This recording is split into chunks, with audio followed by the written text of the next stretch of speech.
ನಮಸ್ಕಾರ ವೀಕ್ಷಕರೇ, ಸ್ಟಾರ್ 74 ನ್ಯೂಸ್ಗೆ ಸ್ವಾಗತ. ನಾನು ಎಂ ಮಂಗಳಗಟ್ಟಿ. ಶಿರಹಟ್ಟಿಯಲ್ಲಿ ರೇಷ್ಮೆಗೂಡು ಕಳ್ಳತನ, ರೈತರ ಪ್ರತಿಭಟನೆ.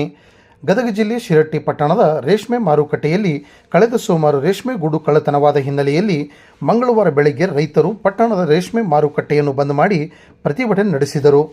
ಪ್ರತಿಭಟನಾಕಾರರು ಜಂಟಿ ನಿರ್ದೇಶಕರು ಬಂದು ಈ ಮಾರುಕಟ್ಟೆಯನ್ನು ನೋಡಬೇಕು, ಅಲ್ಲದೆ ಈ ಮಾರುಕಟ್ಟೆಗೆ ಮೂಲಭೂತ ಸೌಲಭ್ಯಗಳನ್ನು ಒದಗಿಸುವ ಮೂಲಕ ತಪ್ಪು ಮಾಡಿದ ಅಧಿಕಾರಿ ಹಾಗೂ ಸಿಬ್ಬಂದಿಗಳ ಮೇಲೆ ಶಿಸ್ತು ಕ್ರಮ ಕೈಗೊಳ್ಳಬೇಕು ಎಂದು ಆಗ್ರಹಿಸಿದರು.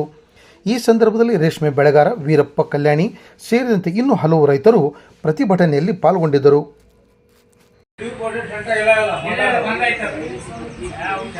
ಹಿಂದಿನ ಬೆಳೆ